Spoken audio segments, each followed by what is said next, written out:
Hello श्रोताओं, नमस्कार। साहित्यिक कहानियों की श्रृंखला में आज सुनेंगे राजस्थान के विख्यात तथा पद्मश्री पुरस्कार से सम्मानित लेखक विजयदान देथा की लिखी एक मजेदार और मनोरंजक कहानी बेटा किसका। तो आइए सुनते हैं कहानी बेटा किसका। बनिए के बेटे ने ज्याह के 13 दिन बाद ही मांगलिक मुहूर्त निकलवा कर बिड़ज व्यापार के लिए दूर दिशावर जाने का निश्चय किया। उसकी घरनी लाज का घूंघट हटाकर जलते सुर में बोली, घर में न सास ससुर न ननद न देवर जेठ, मुझे यहाँ किसके भरोसे छोड़कर जा रहे हैं। धनी अचरज से बोला, भरोसे किसके? तुम क्या दूध पीती बच्ची हो जो अकेले नहीं रह सकती? घरनी बीच में ही बोली, बच्ची होती तो कोई डर नहीं था, भला ये दूर रहने के दिन है। यो अधरबंद में छोड़ना ही था तो जहाँ किया ही क्यों। लेकिन तुझे कमी किस चीज की है? तिमंजी हवेली, धन से भरे बखार, तिजोरी में अनमोल हीरे मोती, अनगिनत गहना गाठा, चादर तान कर सो और मस्त रहो।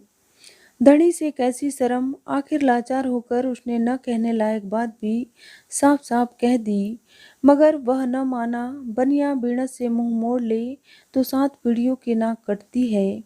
तिजोरी में कैद कंचन के आगे बेचारी काया के कंचन की क्या बिसात। घरनी ने रोग मांदकी की बात की तो उसने कहा कि हवेली के पीछे उसके बाल सखा सुनार का घर है। पुजता बुलावन दे दी कि वह सेठानी का कहा न टाले, बखत बेबखत कैसा भी काम हो वह कर देगा, ऐसे सच्चे मित्र बिरले ही मिलते हैं।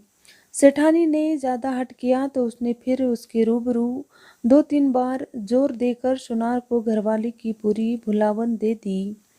धनी के विदा होते ही सेठानी का रोम रोम कालिंदर के उन्मान फुफकारने लगा। चैन कैसे पड़े। आटा सानते हुए उस पर राम जाने क्या सनक सवार हुई, जो उबलते दाल की देगची बेवड़ी में उलट दी। चूल्हे में पानी डालते ही हिवड़े के अंगार दहक उठे। मेढ़ी का किवाड़ खोलकर पलंग पर करवटें बदलने लगी। चारों पाए चारों इस उपले बिसरे हुए कालिंदर की नाई फन पटकने लगे। नशे में बवराई हुई सी सुनार की छत पर उतरी, निसंकोच मेढ़ी का किवाड़ खटखटाया। सुनार अकचकाकर नींद से उठा। कौन है? आवाज सुन पड़ी। आधी रात को कौन हो सकता है?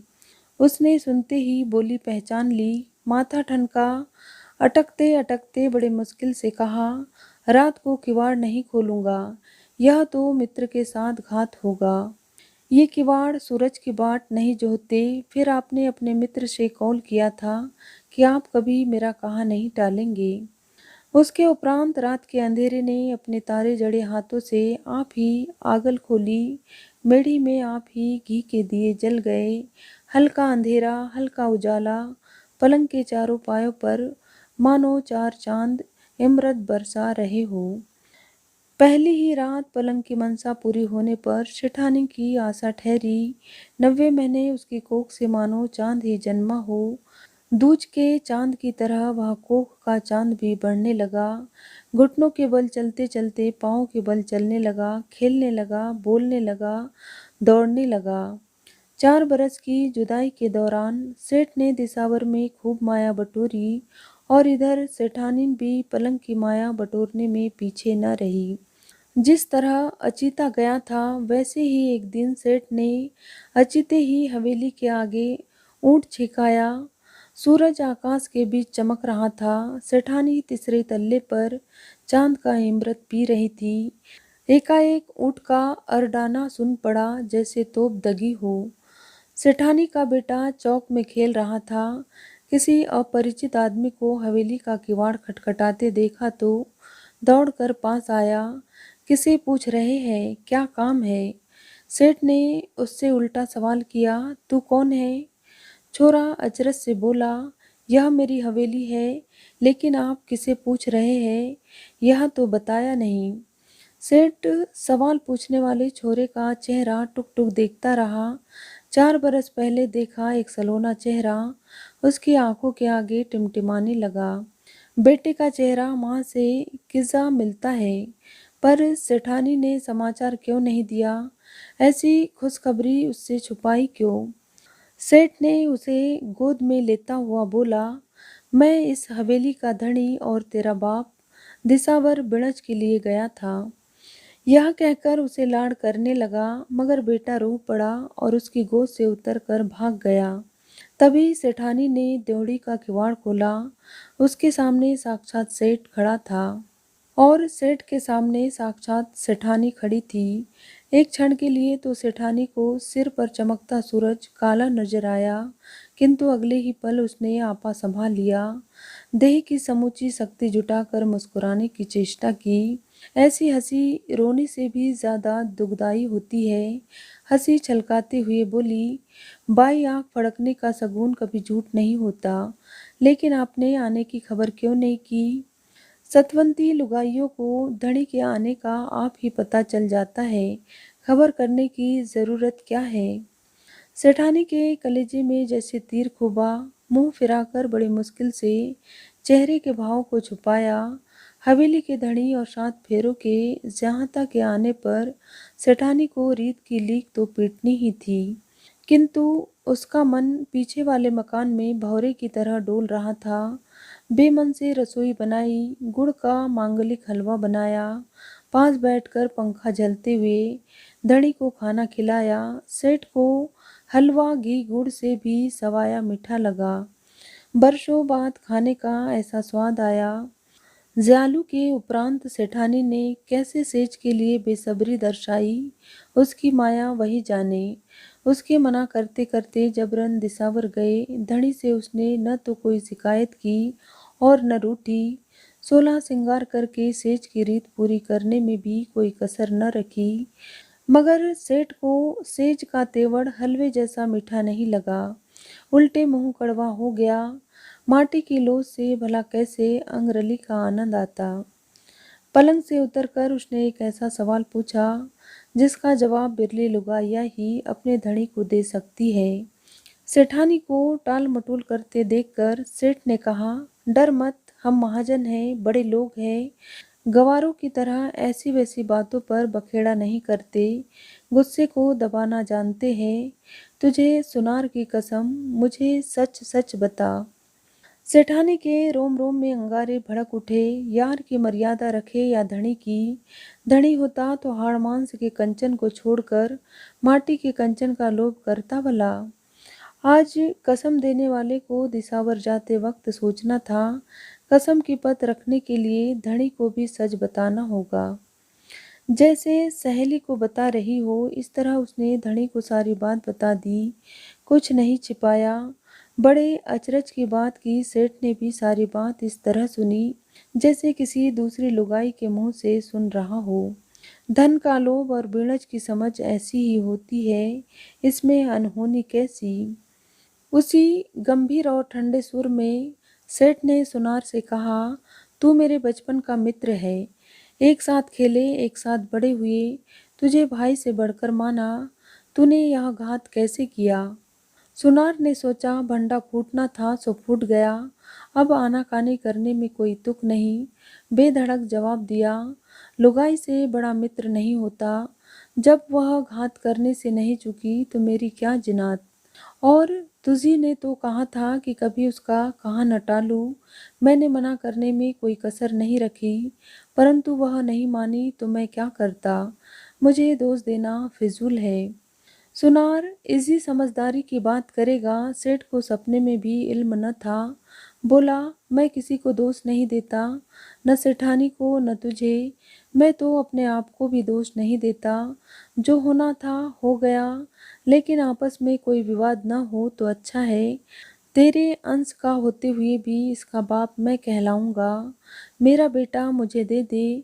4 बरस का बेटा 4 बरस पहले बिणच करना सीखेगा। सुनार ने सोचा, जब पोल खुल ही गई है तो असल बात के लिए शर्म कैसी?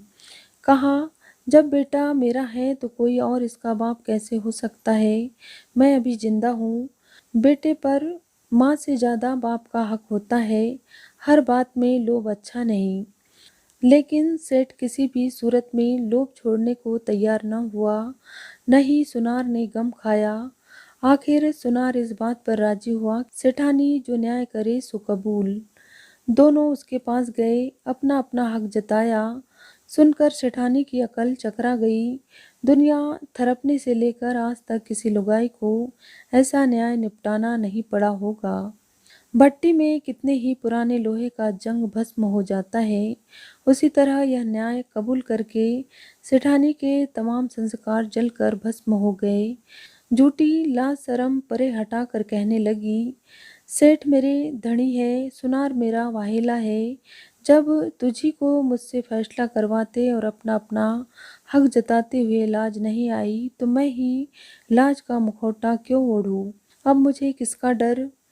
फिर धनी की ओर देखकर कहने लगी, तुम माया के लोभी, लुगाई की देह का सौदा करने में भी नहीं चूके, फिर तुझे यहाँ करने का क्या हक है? बेटे पर हक जताने वाले यो दिशावर नहीं जाते। मैं मान जाती तो सब दबा ढका रह जाता, ना होते हुए भी तुम इसके बाप कहलाते। लेकिन जब कुछ भी छुपा नहीं रहा तो मैं तुझे अपना धनी क्यों मानूं? मैं तुझे अपना धनी ही नहीं मानती तो बेटे का बाप कहलाने का तो सवाल ही नहीं उठता। उसके उपरांत उसी निसंकोच भाव से उसने सुनार से कहा, हम तीनों जानते हैं कि बेटा तुझारे बीच का है। खुद भगवान पूछे तब भी मैं सच्ची बात से इनकार नहीं करूंगी।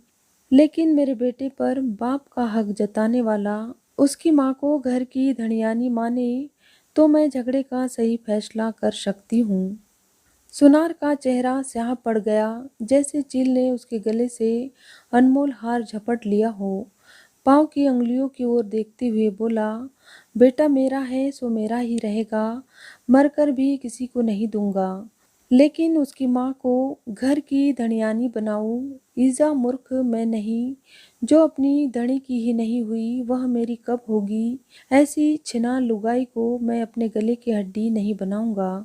यह तो बखत बखत के दाव है। सेठानी को एकाएक भरोसा न हुआ। कोई आदमी का जाया ऐसे बोल भी उगल सकता है? भरोसा करे जैसी बात ही नहीं थी। मगर भरोसा करने के अलावा चारा ही क्या था? ऐसे भरोसे से बड़ा दुनिया में कोई दुख नहीं। वे झगड़ा निपटाने के लिए सेठानी के पास आए थे, परंतु मामला ज्यादा उलझ गया। सेठानी ने कहा, कोख से जना बेटा जीते जी माँ की गोद नहीं छोड़ सकता। बेटा मेरा है और मेरा ही रहेगा। बेहया लुगाई के मुंह से ये पुजता बोल सुनकर दोनों की मर्दानगी को ठेस लगी। इसका फैसला नहीं होगा तब तक चैन से नहीं बैठेंगे। देश के धनी राजा के सिवा इसका न्याय कौन कर सकता है? तीनों ने दरबार में फरियाद की। राजा न्याय के सिंहासन पर बैठा था। दीवान ने कहा, क्या बात है, सच सच बताओ। महाराज दूध का दूध और पानी का पानी कर देंगे। इस राज के न्याय से तो देवता भी डाह करते हैं। सेठ ने कहा, अन्नदाता आपको मुद्दे की बात बताता हूँ। कठोर पीड़ और ससुर जी वैद, क्या फरियाद करूँ? मेरे आंगन में उगी बेल बढ़ते बढ़ते इजी बढ़ी कि उसका ताता पड़ोसी सुनार के घर चला गया। संयोग से सुनार के घर वाले ताते में फल लगा, वह फल तोड़कर खा गया। इसके लिए मैं कोई उजर नहीं करता, किंतु फल का बीज तो मुझे मिलना चाहिए। बीज का हकदार तो मैं हूँ। अन्नदाता इसमें कुछ गलत हो तो जो कहे जुर्माना भरने को तैयार हूँ। सेठ ने सीधे न कहकर इशारे में बात समझाई तो सेठानी भी उसी लहजे में बोली, गुनगुना दूध जावनी में डाला तो ध्यान आया कि घर में तो जावन ही नहीं है। जावन के लिए मैं सुनार के घर गई, जावन लाकर दूध जमाया। मैं नहीं डालूं तब तक उसका हक तो छाछ में भी नहीं, लेकिन वह दही और माखन में हक जताता है। यह कहाँ का न्याय? सुनार ने कहा, अन्नदाता मेरे पास एक अनमोल मोती था, पर संयोग से मेरे पास रखने लायक डिबिया नहीं थी।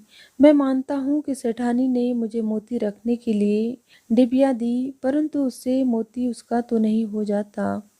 उनकी अनोखी फरियाद सुनकर राजा और दरबारियों की अकल चकरा गई। बातें तो तीनों की ठीक लगती है, लेकिन फैसला क्या करे? खूब माथा पचाया मगर कुछ समझ में नहीं आया। इसका न्याय नहीं सुलटाया तो सारे राज की सेखी झड़ जाएगी।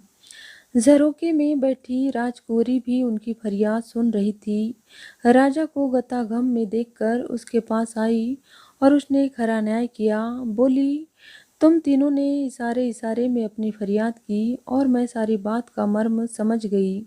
मर्द इसका फैसला नहीं कर सकते। सच्ची बात न फल की है, न मोती की और न जावन की। फिर इन उपमाओं के इर्द गिर्द माथा लड़ाने में कोई सार नहीं। वास्तव में कभी बेल के तात और मोती का मामला फंसे तो फिर आना।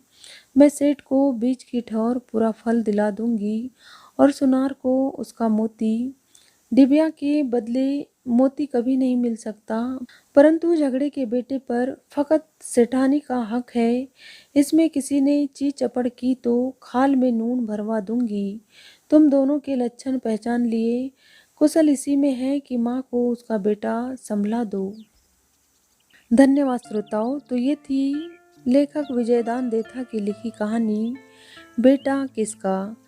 यदि कहानी आपको पसंद आई हो तो वीडियो को लाइक और चैनल को सब्सक्राइब जरूर करें। Thank you.